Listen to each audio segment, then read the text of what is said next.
I was actually planning on shooting this video yesterday, but as you can hear, I got the flu, the man flu, mannesjuka, as we say here in Norway. So yesterday was lying on the couch watching TV all day. But I thought I'd give it a shot today. Aye. So let's go.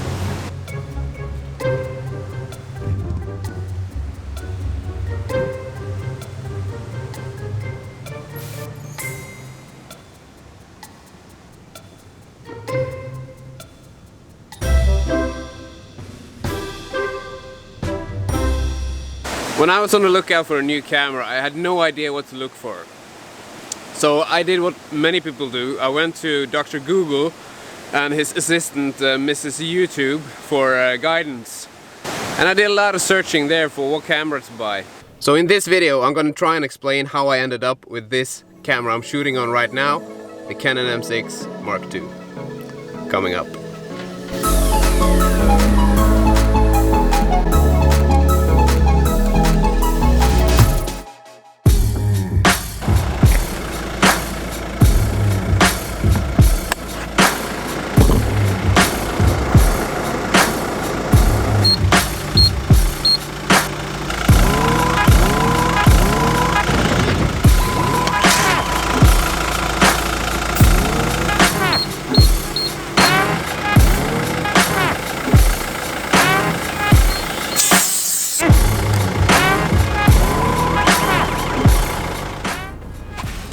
So in the beginning, when I was searching for a camera, I figured out, or everybody was saying, that the DSLR was the camera to get.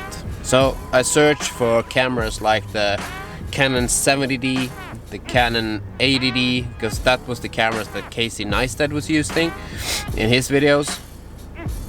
But as my search went on, I understood that the mirrorless camera was the camera that was going to take over for the DSLR. So then I had to start over again. I had to start searching for a mirrorless camera. And then I stumbled upon cameras like the Canon M50, the Sony A6000, the Sony A6300, the Sony A6400, and as of lately the Sony A6600.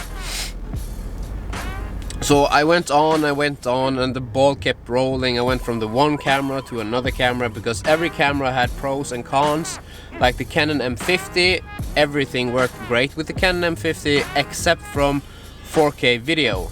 4K video on the Canon M50 was with a big crop. Of course, you can manage quite well with 1080p, like a full HD, but I wanted to be able to shoot 4K without any crop. And that brings me to the preferences. What are you looking for when you're looking for a camera? What are you going to use it for? Because in my case, I wanted a full 4K possibility without any crop. And then the price range. The price range was the most important criteria for me.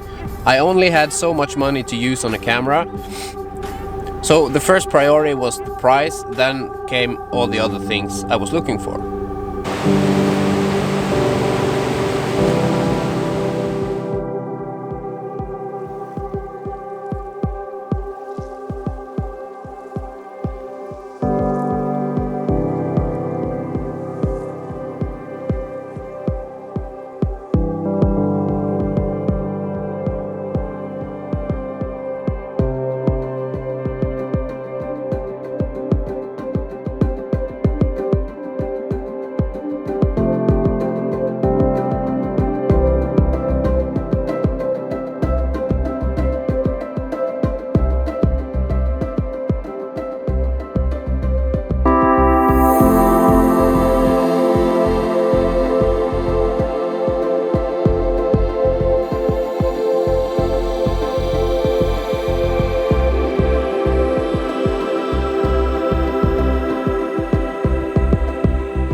So like I said, I wanted a camera in a specific price range. Now the Canon M6 Mark II, it's about 1200 Norwegian kroner right now. 1200 Norwegian kroner is around 1300 US dollars, I think. And 1300 US dollars is about 1200 euros and just right above 1,000 pounds. So it's a mid-range camera if you like. But I had a specific amount of money to use on a camera. I now knew that I wanted a mirrorless camera because the mirrorless camera was the future. And I wanted a camera in a specific price range. So then the question was, do I have enough money in my price range to buy a full frame camera, or do I have to buy a camera with a cropped sensor? And of course I had to buy a camera with a cropped sensor. I don't think I don't know if there is any camera in my price range, like around $1,000 that has a full frame sensor on the camera. So that narrowed it down to my price range. I wanted a mirrorless camera and I had to buy a camera with a cropped sensor. Most of you probably know the difference between a full frame sensor and a cropped sensor, but for those of you that don't know the difference, like my Canon M6 Mark II, it's got a smaller sensor than a full frame sensor, so it's got a crop of 1.6. That means that, like I'm shooting now, I'm shooting with my pancake lens, which is a 22mm lens. But with the crop on the sensor, this is not a 22mm lens on my camera. You have to take 22 times 1.6, which is the crop of the sensor on the camera, and then my 22mm lens equals a 35.2mm. And you can also take the kit lens that came with my Canon M6 Mark II. My kit lens is a 15 to a 45mm lens. But with the crop of 1.6, my 15 to 45mm actually is a 24 to 72mm lens with the crop. The next thing I wanted the camera to be able to do was to shoot 4K video without any crop. Now the Canon M50, I talked about the Canon M50 just a little while ago. The Canon M50 does shoot in 4K, but it has a big crop on the sensor. That means that additionally, to be a cropped sensor, you get an even bigger crop if you're gonna shoot 4K with the M50. If it hadn't been for that, I probably would have gone for the M50. The next thing I wanted the camera to be able to do was to shoot in slow motion. And I wanted the camera to shoot in full HD. So that also excluded the Canon M50, because the Canon M50 does not shoot in full HD when you got 100 frames or 120 frames per second. You only get 720, I think. But with the Canon M6 Mark II, you have the possibility, at least here in Europe, you can shoot in 25, 50 and 100 frames per second, and all in full HD. If you're in America, you get 30, 60 and 120. Now I do have the possibility to shoot in 120 frames per second if I want to, but usually I'm not shooting in a closed location, so I don't have full control over the lighting, so I have to use the European standards on the settings. So when I shoot slow motion, I usually shoot in 50 or 100 frames per second. The next thing I wanted was a microphone input on the camera, and of course you want a microphone input on your camera so you're able to record sound. Sound is half the experience of a video. So of course you want a microphone input. I do not understand why they produce a camera without a microphone input today. You need a microphone input. That's just the way it is. So the next thing on the list was that I wanted the camera to have a flip out screen. Yes and no. The camera does not have a flip out screen. The Canon M6 Mark II has a flip up screen. But my solution to this was that I bought the cage from Small Rig. If you haven't seen my latest video, you can click right up here. And in my latest video, I addressed the Small Rig cage for the Canon M6 Mark II. With the cage on, I now can use my flip up screen as I'm supposed to do. I can see myself, I see that I'm in focus. I have a microphone connected to the camera on the side. I'm using the Rode Video Micro, and it all works perfectly with the cage on. So watch the video And if you want to buy a Canon M6 Mark II, I highly recommend you get a cage for your camera.